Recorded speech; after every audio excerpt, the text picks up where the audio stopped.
So part 2 hands-on here with the Ghz i7. This is Chris from Tech Tablets. How's everyone? Okay, so just a quick look at the BIOS. I know a lot of people like to look in here and see what options you do have. There's not really a lot you can do. You can either enable or disable hyper-threading, active cores, all of them, or one. You wouldn't really want to change any of that. USB configuration, you can see that it's got the legacy support,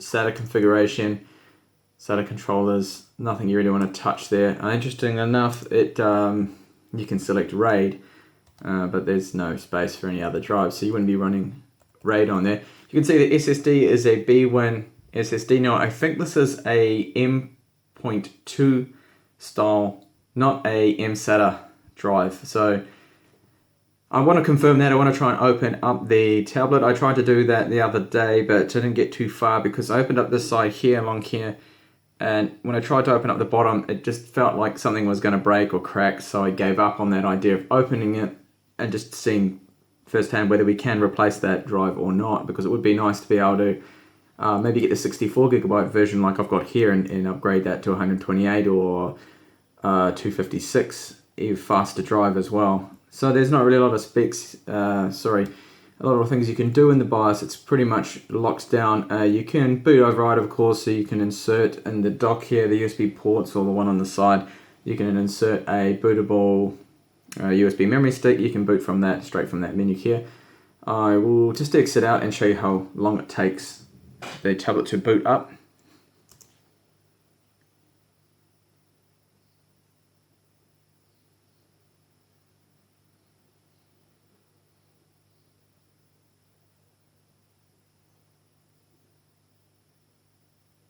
So just jumped into Windows there. That didn't take too long at all. Okay, so battery life. People want to know what the battery life is on the system. So I've been using it for a little while, a few days now, about 5 days in total. And I can tell you, you're looking somewhere around 6 hours, 6.5, 5 hours if you're using the tablet quite heavily. So the battery life is not as good as those Atom Retina tablets or some of the other Atom tablets I've been testing, but that's got a low powered CPU. The Atom, I mean, that is a real low powered CPU that's only 2.5 watts, I think. This is a 5 watt Core M. This is the 5Y10, and this can boost up to 2 gigahertz. So it's a lot more powerful. You can do quite a lot. It's reasonably quick to surprisingly handles things quite well, even with the 4 gigabytes of RAM. And I think that battery life is okay. I did read a review on the internet.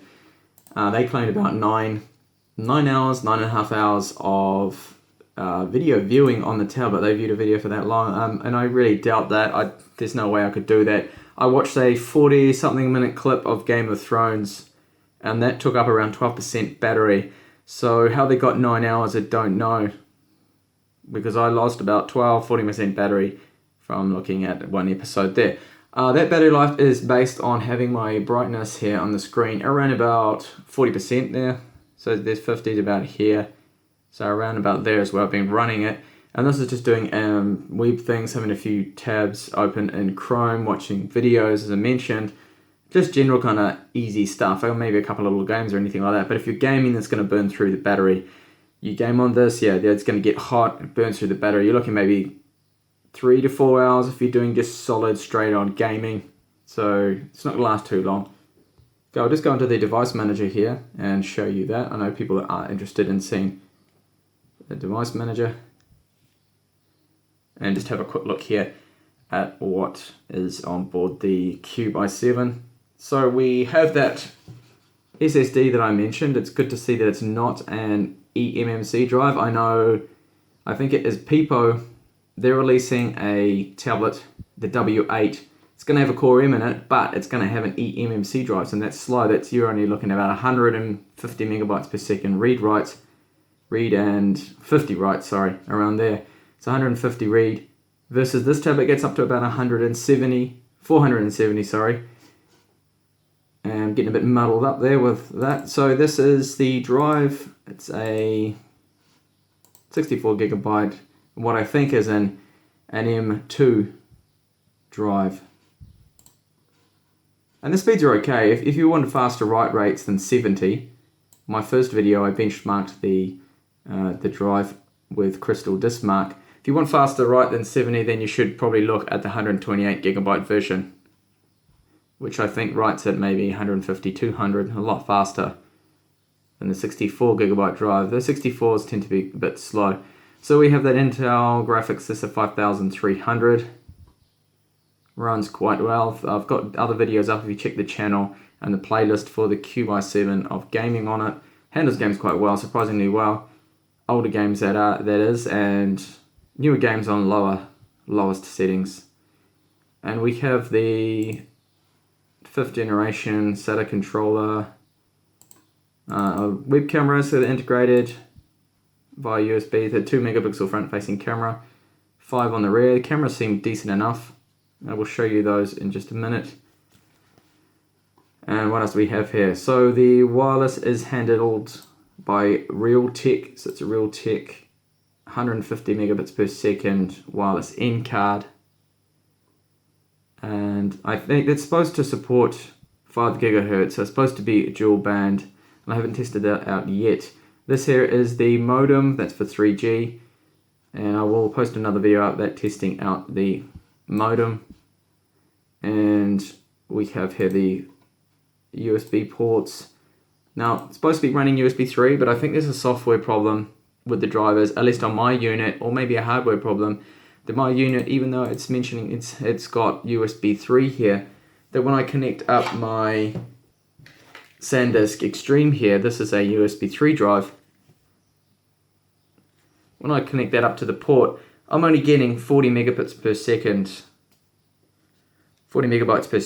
sorry, read and write rates here. So it's not actually running at proper USB 3 speeds. I've been trying to explain that to my seller on AliExpress, and they don't seem to see there's a problem. They've tested the unit and they told me, yes, it's USB 3. I think all they're doing is just looking at the port there and seeing, okay, yeah, it says USB 3, so it's USB 3.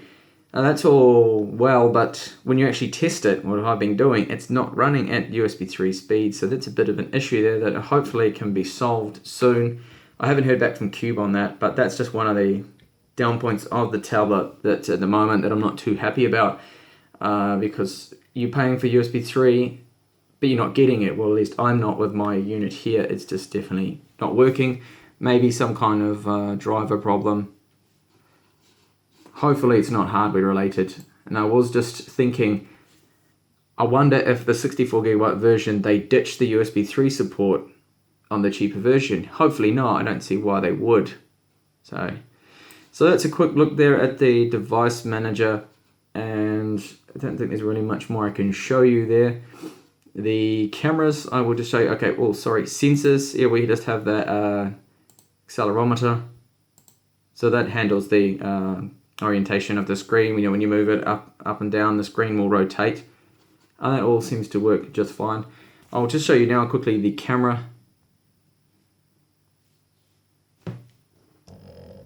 So that's the rear facing camera. It is an autofocus unit, which is good because not even the Surface 3 Pro had autofocus. So if I put that here in front, the camera will focus onto that, which is good. I will be taking photo samples of the camera and post them up on the website techtablets.com for the review. So if you're interested in seeing those samples of the camera, see what it can actually do, if it's decent or not, I will be checking that out soon, and those will be up on the site for you to download and have a look at in full detail. Front facing camera is also good. That's 2 megapixels.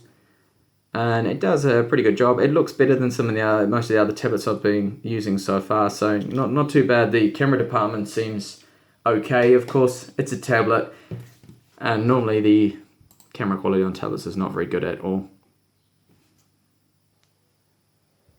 So the keyboard in the Cube here, the keyboard dock, is really decent. It's a really good typing experience. I'm really happy with the keyboard. It reminds me of the Dell Venue 11 Pro keyboard with the individual keys. The Dell 11 Pro mobile keyboard, that is, and that has a battery in it, so it's quite a good keyboard. But this is kind of a similar style to it. It has good feedback, good travel on the keys when typing, and I found that, yeah, that's really nice to type on. Now the trackpad, as you can see there, is tiny. It's pretty useless. I'll just quickly show you, and I'm moving around now, hopefully you can see the mouse pointer on the screen. It's a little tricky, overly sensitive, and if you want to right click, you have to use gestures here. You need to use double tapping, 2 fingers, like that. That brings up, that's the right click for you. And if you want to click the left mouse button and drag something, well, I don't even know how to do that. I can't do that. You've got to double click, hold, and then you can drag around an icon like that. But the touchpad is tricky. It's far too small, and without those actual physical mouse buttons, I find the trackpad is really useless. It's kind of an afterthought. At least the keyboard quality is excellent. It's really, really good. It's probably the best keyboard so far that I have tested on these Chinese tablets. And then to show you, there's another tablet keyboard here, which is the Cube. Sorry, not the Cube, the Pipo W3 keyboard. That's an okay keyboard, but the quality difference, you can really tell. I mean, this keyboard is not, this is about 80% keyboard size. You got the full size here on the Cube keyboard, and it is decent. So using that keyboard I found is really good. Definitely better than the Pipo keyboard, which is this one here. You can see the size difference between them. You do get a lot more space there because it's obviously that's 11.6 inch tablet, the Cube i7, and this keyboard case here, that's for a 10.1 inch tablet, so you got less space. Now, performance of the tablet overall, I've been really happy with it. It's been quick, very quick, and really it's there's no real slowdown unless you push it really, really hard. You're going to open up lots of tabs. I'll do a test of that too. I will just try and completely bog the system down, just run as much as I can. But overall, the touchscreen is really, really good. It's really responsive. You have Microsoft Office, that is included, if you can see that there on the screen. And overall, very snappy, very quick. And using it as an actual tablet, as I said, I watched a episode of Game of Thrones using the tablet and holding it. And with a 16:9 screen, there were no borders or anything like that. But after a while, it did start to feel heavy because this tablet weighs 860 or 80 grams, I think it is, when I weighed it. So that's quite heavy, and really tends to weigh down on you because you're just holding it, and after a while you start to notice that 880 grams. It's not the lightest tablet, but it does work well. I mean, it's very, very quick, very smooth. The screen is beautiful. It's a good screen. It's really bright. If I turn that brightness up, you can see, that's bright. That is a good screen. Yeah, can't say I've seen many 1080p screens that are better than this one. I mean, this is one of the top screens that I've seen, definitely on a tablet. It seems just as good as the Dell Venue 11 Pro tablet screen that I reviewed and had some time ago. And overall, yeah, using it in portrait and landscape is good, but I prefer a 16:10 at least screen. And I do prefer the 3:2 ratio that the Surface uses. And 4:3 ratio of the iPads and the Retina tablets is good too for looking at websites, but it's not too bad. And it's good for movies. If you really like movies, then this is the 16:9 ratio screen is really good for that. Now I'll just show you the ports here on the tablet. The dock is really good for using it as a stand too. But just show you here that the port arrangement on the Cube i7 is a little close. I'll show you why. So for plugging in everything here, that's a USB 3, micro USB 3 to USB 3, and then I want to charge it. So you put the charging DC jack in. And this is where I had a slight problem with my cable. Now my cable here that I've got, this is a micro HDMI cable, and it's probably not the thinnest cable you can get, but the other side was just as big. What I had to do is actually cut this right back so it wasn't putting any pressure on this DC cable, because I was worried that if I damage that jack, it's going to need to be replaced, and it's probably going to be costly to do that and difficult. So I had to cut it down there to make that fit. So if you ever look now, with the port in there, just if it's in nicely now with me having to butcher my cable there a little bit and cut it back. And the output works really well, HDMI. I have a monitor here that's a native 2560 by 1440, and it has no problems running that resolution. The Intel HD 5300 graphics should be able to run 4K monitors as well. I don't have a 4K monitor on hand to test that, but you can see there, yeah, it's running that just fine, so I can run dual monitors there and use it like a desktop. That's not an issue at all. Works really well. And just those port placements there, I wish they had spaced this out. It would have been better if they had moved the HDMI port or the DC jack, just have the DC jack below the USB, but because we do have the SIM card slot here, and then the micro SD card, which sits in nice and flush with that, doesn't actually stick out or anything. It's nice and flush in the body there, which is good. I will test out the 3G modem and see what kind of speeds I can get out of that on another video. This model only has 3G. If you're getting the 128 gigabyte Q/7, then that's going to have 4G LTE, so a lot faster speeds there. Anyway, when it comes to the headphone jack, which is a 3.5, of course, a standard jack, if you try and use a plug that has a remote in it or a microphone, like this one here, so this is like a 4-pole plug, using that, the Realtek sound card and drivers will detect a microphone as being plugged in. But I noticed that when I was listening to it, the left or right headphone sounds funny, like the plug is not connected correctly. It's just like the other Chinese tablets I've been using. You really got to use just a standard stereo 2-pole like this. So a normal stereo one, plugging that in, it's going to work just fine. And the sound quality of the speakers is pretty low. They're not loud at all. They don't sound that wonderful. There's no real mid-range, no bass whatsoever. But using the headphone jack, I found the sound to be quite clean. Sounds good, and it is really nice and loud, so you could drive some large headphones, no worries there. They'll sound good too. So it's good. At least the headphone jack does output good quality. And just back onto the keyboard dock here, there's one thing I want to show you as well. That's, okay, it's not one of the case covers like this one here that I have for the Pipo. But what you do have to be careful about is, you've only got that one angle, and I find that angle's fine for when you're typing in Word. So it's good like this, and so you're going to be, typing away. And there's no real problems there typing, and that screen, you've only got the one position though. And if you're using it on your lap, and you're angling it up like that and typing, you can do that. That's fine. That's going to work alright. But you've got to be careful though, because if you lean it too far forward this way, I'll show you, that screen's gonna it's gonna fall down, and boom, you're gonna lose the whole tablet. You're probably gonna drop it, or it's gonna come off, hit your lap, and then fall on the floor. So you got to be a bit wary of that. And it is a proper actual dock, because what I've been doing is just leaving my mouse, my Logitech receiver in here for my mouse.